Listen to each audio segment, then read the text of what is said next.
arch bridge right in front of you to get incredible views of the dam hundreds of feet below.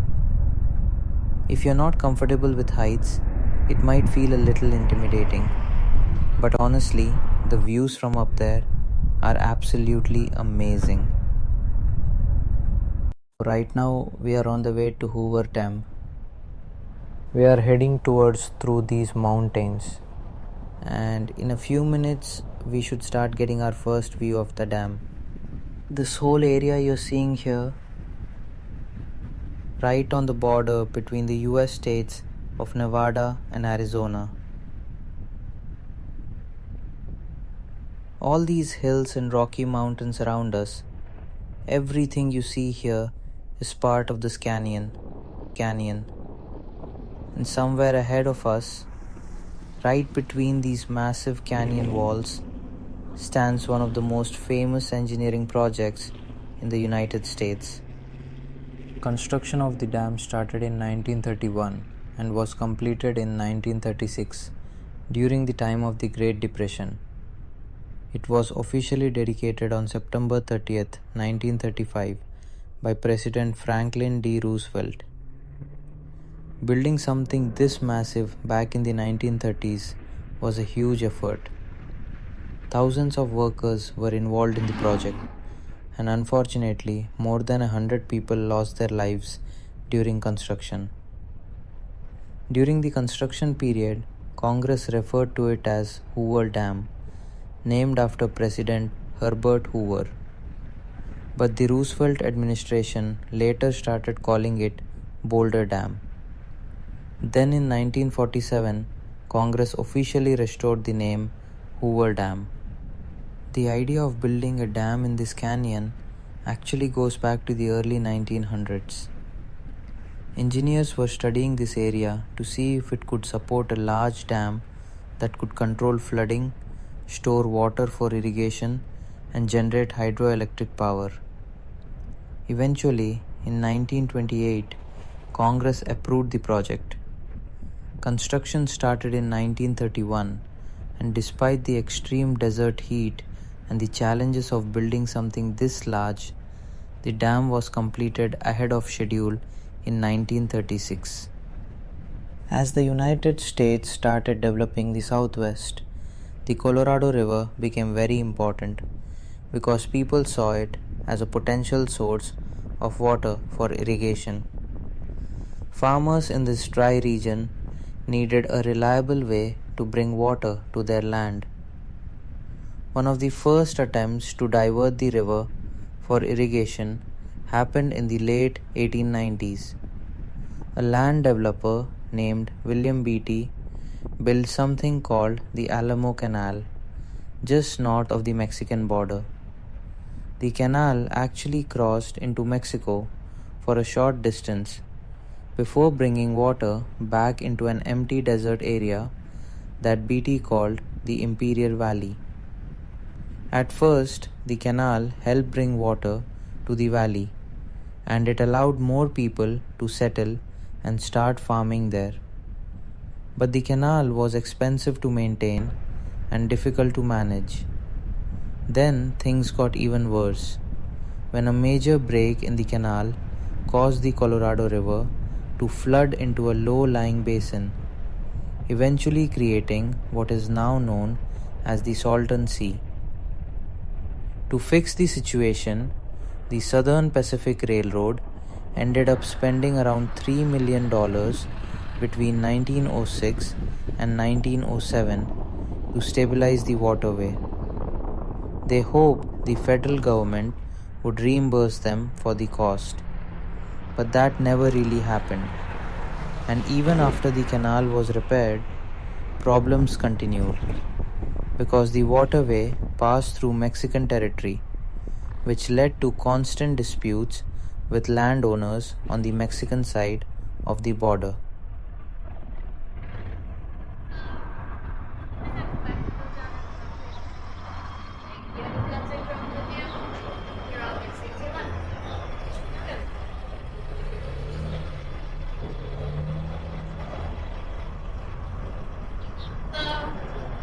May I have the back window down as well, please? Thank you. Any guns or drones with you? You're all good. Stick to your left. As the technology of electric power transmission improved, the lower Colorado was considered for its hydroelectric power potential. In 1902, the Edison Electric Company of Los Angeles surveyed the river in the hope of building a 40-foot, 12 meters rock dam which could generate 10,000 horsepower, 7,500 kilowatts. However, at the time, the limit of transmission of electric power was 80 miles, 130 kilometers, and there were few customers, mostly mines, within that limit. Edison allowed land options it held on the river to lapse, including an option for what became the site of Hoover Dam.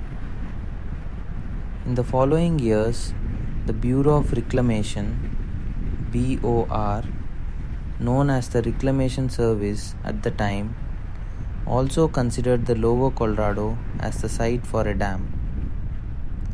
Service Chief Arthur Powell Davis proposed using dynamite to collapse the walls of Boulder Canyon, 20 miles, 32 kilometers north of the eventual dam site, into the river. The river would carry off the smaller pieces of debris, and a dam would be built incorporating the remaining rubble. In 1922, after considering it for several years, the Reclamation Service finally rejected the proposal, citing doubts about the unproven technique and questions as to whether it would, in fact, save money. If you look to the right, there is a path that leads to the bridge overlook area. People can park their cars here and walk up the stairs, and that path takes you to the bridge. From the top of the bridge, you get a really great view of the dam. So, the idea of building a dam on the Colorado River started taking shape in the early 1920s. In 1922, the US Reclamation Service released a report recommending the construction of a large dam here for flood control and hydroelectric power generation. The report was mainly written by an engineer named Arthur Powell Davis, and it became known as the Fall Davis Report, named after Interior Secretary Albert Fall. One of the key points in the report was that the Colorado River was not just a local issue. The river flows through several states and eventually continues into Mexico, so managing it became a federal concern. The report originally suggested building the dam at or near Boulder Canyon, but after further investigation, engineers realized that Boulder Canyon wasn't actually the best location. Some parts of the canyon had geological faults, which made them unsafe for such a massive structure. Other sections were simply too narrow. There wasn't even enough space for construction camps or for the spillway system needed for the dam. So engineers started looking at other nearby locations, and that's when they investigated Black Canyon. They eventually found that this canyon was a much better site. It had the right geology and enough space for construction. It was also possible to bring a railway line from Las Vegas to the construction site, which made transporting materials much easier. Even after the location was changed to Black Canyon, the overall project continued to be called the Boulder Canyon Project. So, if you look right in front of us, that bridge you're seeing is the Pack-Tillman Bridge.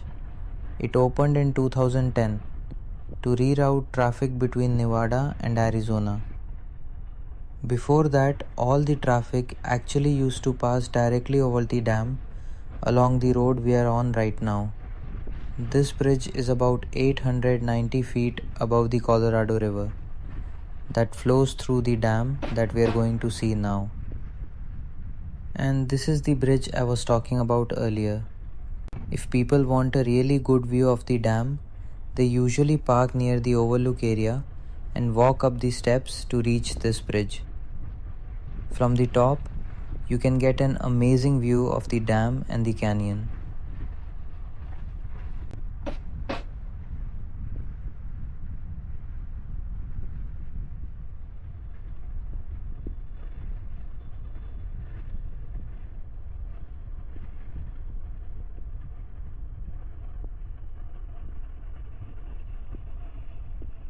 So as we are approaching the dam now, you can see there's a parking area to the left.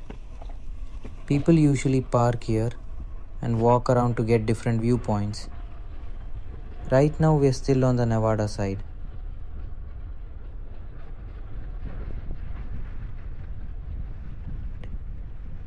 And if you look ahead, you can see the bridge here. Once we go onto the bridge and reach the middle, that's actually where the state border is. As you can see on the right side, the dam has an arch shape, and you can notice that curve continuing all the way along the structure. That's the side where the power plant and the generators are located. And if you look to the left, that's the reservoir side. That's where the river is held back and forms Lake Mead. And here's also an interesting thing you can notice here. The time changes. If you look toward the left intake tower, the clock on that side shows Nevada time.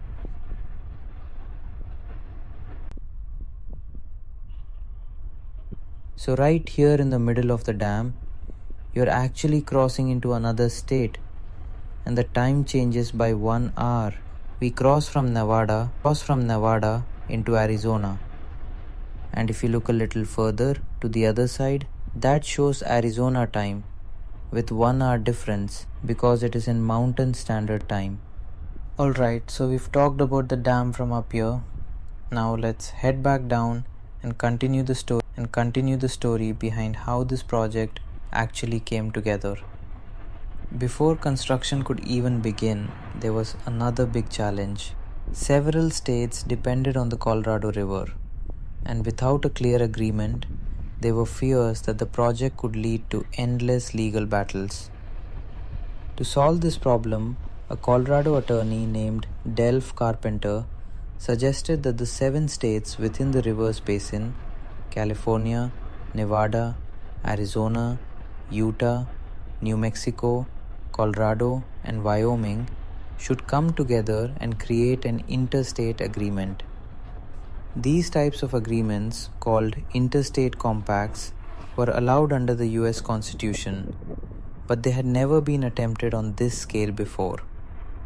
In 1922, representatives from all 7 states met with the Secretary of Commerce at the time, Herbert Hoover, to negotiate how the river's water would be shared. The discussions were not easy at first, but after a Supreme Court decision in the Wyoming versus Colorado case raised concerns about water rights, the states became more willing to reach an agreement. Eventually, the negotiations led to what became known as the Colorado River Compact, which was signed on November 24, 1922. And if you look to the left here, those structures are called spillways. These spillways are used when the water level gets too high.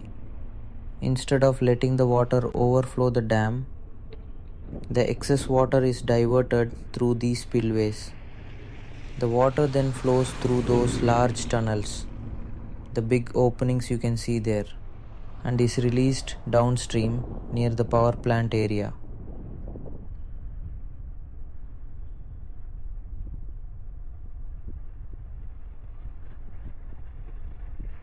And if you look to the right, you can see the Welcome to Arizona sign. And the plan to build this dam didn't get approved immediately. In fact, the proposal had to be introduced several times in Congress. 2 California Republicans, Representative Phil Swing and Senator Hiram Johnson, kept pushing the idea forward. But many politicians from other parts of the country were not convinced. They felt the project was extremely expensive and believed it would mostly benefit California. Then, in 1927, a massive flood along the Mississippi River changed the conversation. That disaster made many lawmakers from the Midwest and the South realize how important large flood control projects could be. Around the same time, another major event happened in California. In March 1928, the St. Francis Dam, which had been built by the city of Los Angeles, suddenly collapsed. The flood that followed killed as many as 600 people. Because the dam had a similar curved design to the one being proposed here, many critics started questioning whether this project would be safe. So Congress decided to form a board of engineers to carefully review the plans. After studying the proposal, the engineers concluded that the project was feasible. But they also issued a strong warning. If a dam of this size were ever to fail, it could destroy communities all the way downstream along the Colorado River, and the river itself could even change course and flow into the Salton Sea. Because of that risk, the engineers recommended that the dam be built using extremely conservative and very safe engineering standards. Finally, on December 21st, 1928, President Calvin Coolidge signed the bill that officially authorized the construction of the dam. This law was known as the Boulder Canyon Project Act. It approved about $165 million for the project, which was a huge amount of money at the time. The plan didn't just include the dam itself, it also included other major projects downstream, like the Imperial Dam and the All-American Canal, which replaced an older canal system and kept the entire water route on the US side of the border. The law also allowed the Colorado River Compact to take effect once at least 6 of the 7 basin states approved it. That requirement was finally met in March 1929 when Utah ratified the agreement. Interestingly, Arizona didn't approve the compact until much later, not until 1944. Right here on the right side is the gift shop. They have displays showing what the workers' uniforms look like and some of the tools they used during construction. And if you go inside, you'll also find a lot of souvenirs, t-shirts, memorabilia, and other gifts related to the dam that you can take home.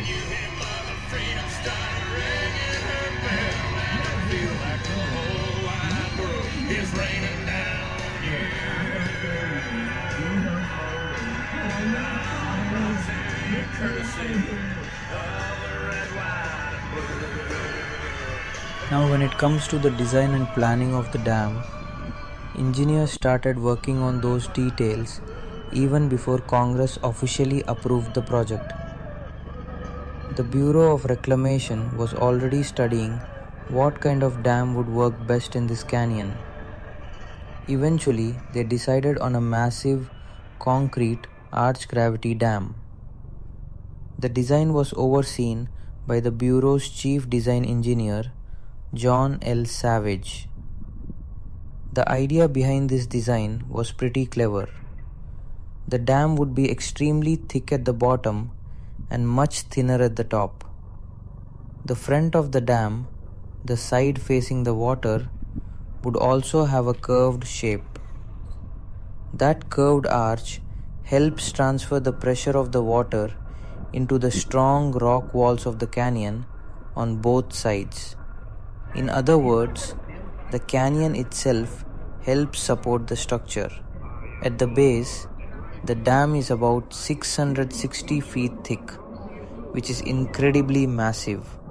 But as it rises upward, it gradually narrows to about 45 feet at the top. That top section is wide enough for a roadway. As you can see from here, which is quite far from here, the road we just passed through, which connects the states of Nevada and Arizona across the dam. Now, once the project was approved, the next step was to find a company that could actually build something this massive. On January 10, 1931, the Bureau of Reclamation released the official bidding documents for the project. Anyone interested in building the dam could purchase the plans for $5 a copy.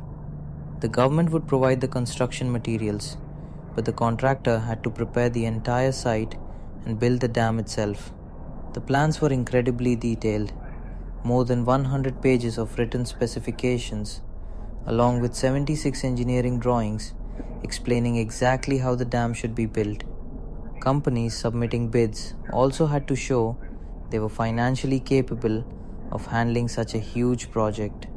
Each bid required a $2 million bond, and the winning company would have to provide a $5 million performance bond. The contractor would also have 7 years to finish construction, otherwise penalties would apply.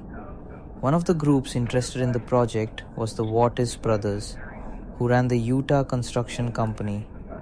But even they didn't have enough financial resources to handle a project this big on their own. So they joined forces with several other companies to form a partnership. This group included Pacific Bridge Company, Henry Kaiser, Bechtel, McDonald and Kahn, and the J.F. Shea Company. Together, they formed a joint venture called Six Companies Inc. The name was partly descriptive and partly an inside joke among some of the companies involved.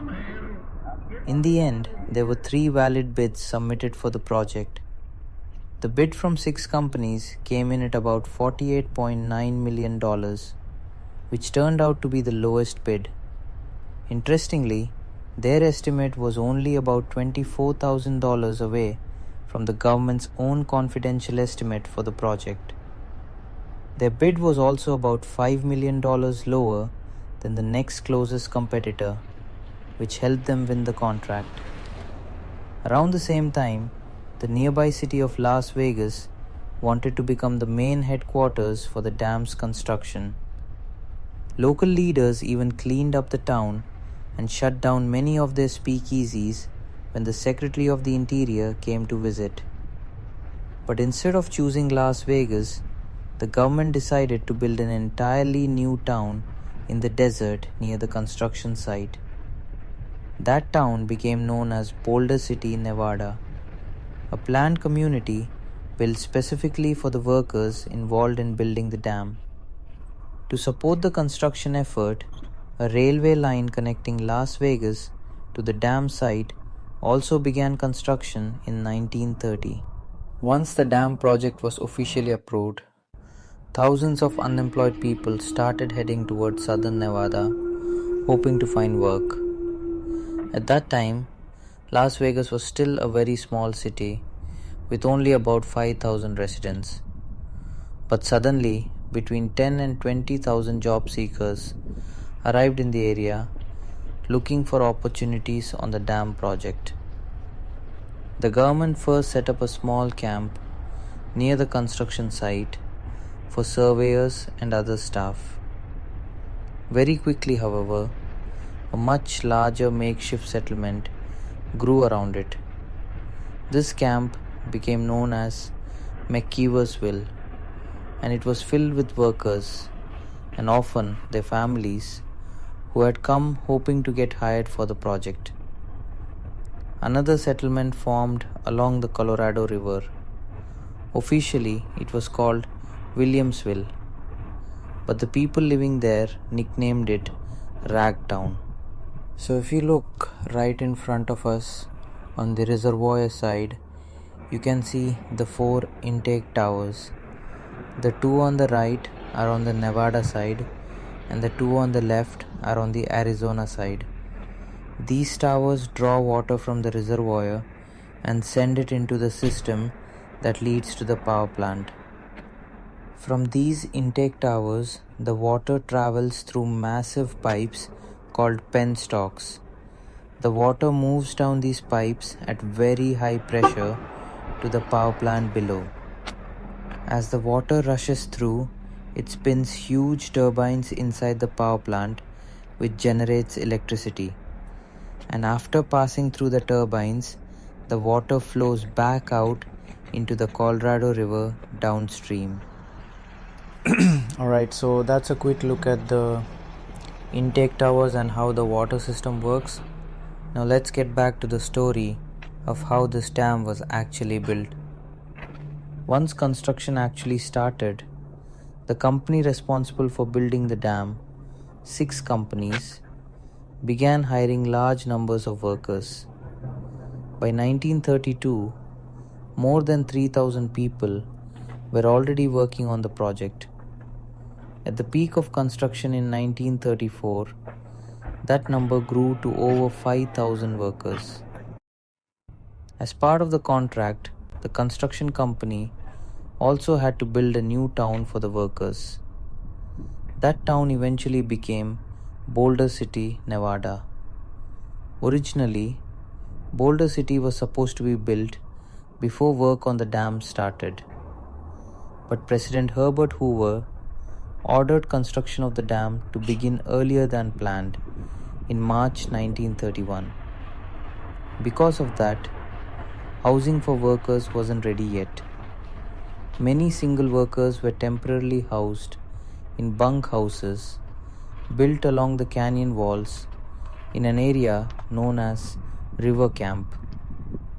Workers who had families had to find their own housing until Boulder City was finished, and many of them ended up living in Ragtown. Working conditions in the canyon were extremely harsh. The Hoover Dam site is located in the desert, where temperatures can get incredibly hot.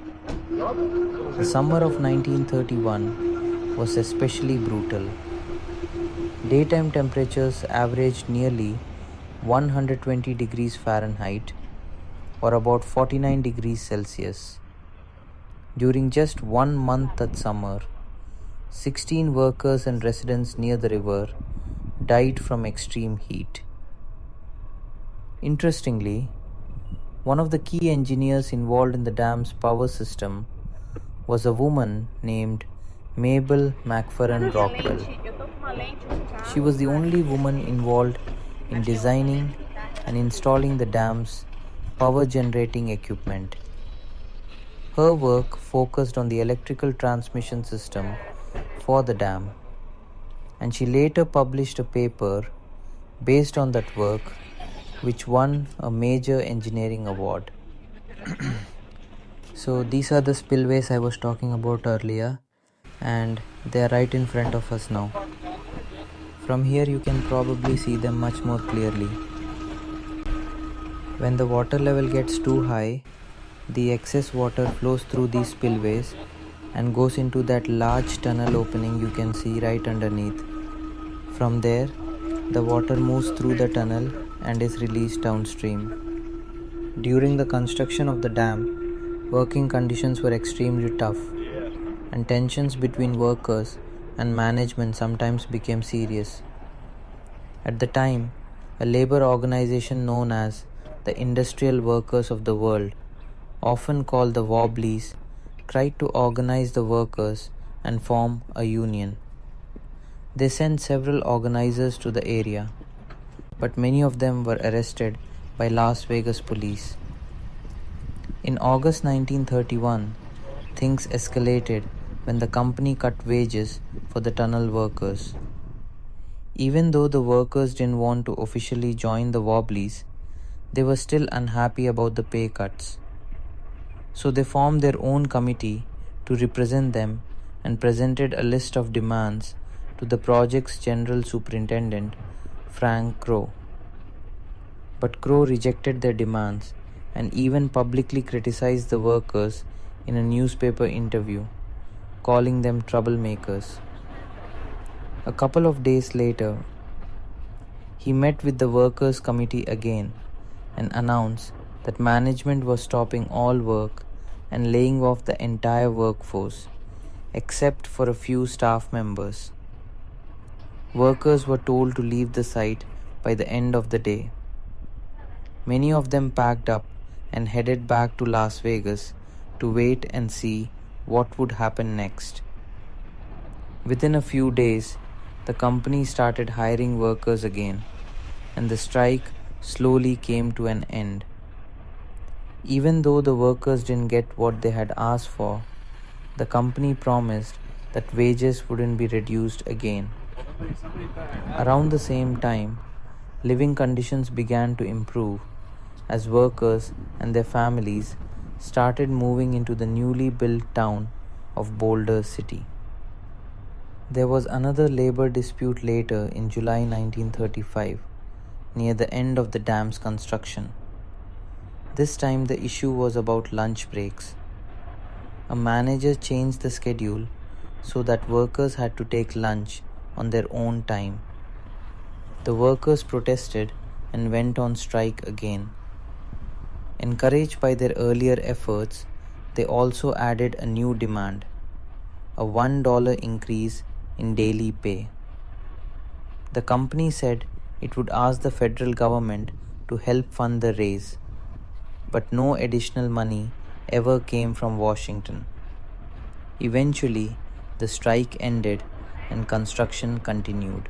So now as we're heading back, we're right in the middle of the dam, and this is where the border is. From here we're crossing back into Nevada.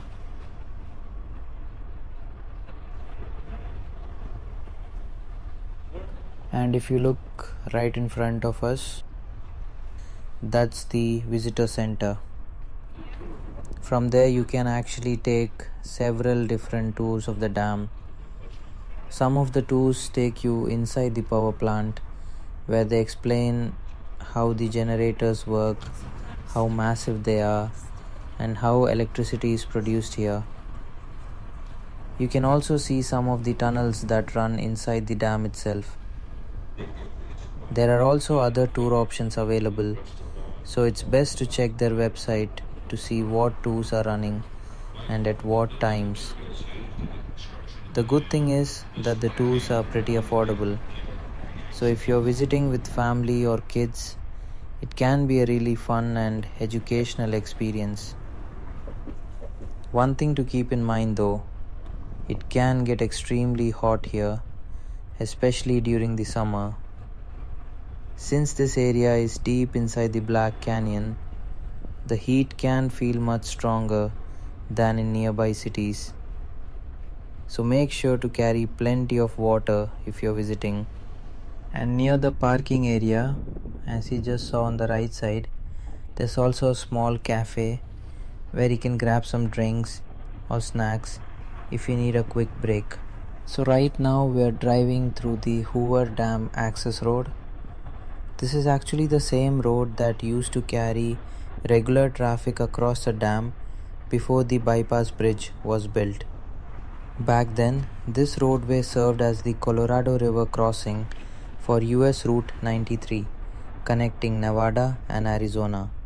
But after security concerns increased, especially after the September 11th attacks, a bypass was built to reroute through traffic. The bypass opened in 2010, and it includes the Mike O'Callaghan Pat Tillman Memorial Bridge that we just drove across. Today, regular through traffic uses that bridge, while this road is mainly used by visitors who are coming to see the dam. Before the dam could actually be built, engineers first had to divert the Colorado River away from the construction site. To do that, they built 4 massive diversion tunnels through the canyon walls, 2 on the Nevada side and 2 on the Arizona side. Each tunnel was about 56 feet in diameter, and together they stretched for more than 3 miles in length. Work on these tunnels started in 1931. Once the tunnels were ready, the river was redirected through the Arizona tunnels in November 1932. This allowed the main construction of the dam to begin, while the river flowed safely around the site. Later, after the dam was completed, parts of these tunnels were sealed with concrete, and some sections were reused as spillway tunnels to safely release excess water when needed. And when it comes to electricity generation, this dam supplies power to several states, mainly Nevada, Arizona, and California. When the power plant was operating at its peak in the past, it could generate around 2000 megawatts of electricity. But in recent years, the actual power generation has been lower, usually around 1300 to 1600 megawatts. The main reason for that is the lower water levels in Lake Mead due to long-term drought and reduced flow in the Colorado River. As you can see here, this area includes the substation and the power transmission lines. The electricity generated at the power plant is stepped up to a higher voltage at the substation, and then it's sent out through these transmission lines to cities and communities across the region. Before the dam itself could be built, engineers first had to prepare the entire construction site. To protect the site from the Colorado River, they built 2 temporary barriers called cofferdams. These cofferdams held the river back and kept the construction area dry, so workers could safely start building the foundation. Once the area was dry, crews began clearing the riverbed. They had to remove all the loose soil and debris until they reached solid bedrock. In total, about 1.5 million cubic yards of material were excavated to prepare the foundation. Because this dam uses an arched gravity design, the canyon walls also play an important role in supporting the structure. So workers had to clean and stabilize the canyon walls as well. The workers who did this dangerous job were called high scalers. They were suspended from ropes at the top of the canyon and climbed down the rock walls to remove loose rocks using jackhammers and dynamite. This was extremely risky work, but it helped prevent falling rocks from endangering the workers below. After the rock was cleared, engineers strengthened the foundation by creating what's called a grout curtain. They drilled deep holes into the canyon walls and the base of the site, some as deep as 150 feet, and filled them with grout, which is a cement mixture. This grout curtain helps seal the rock, preventing water from seeping underneath the dam and also stabilizing the foundation. Even after the dam was finished and Lake Mead began filling, engineers discovered some leaks in the surrounding rock.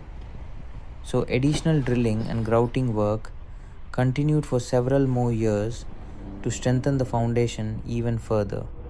Alright, let me park here and walk over to that bridge overlook area I was talking about, so you can get a much better view of the dam and the Black Canyon.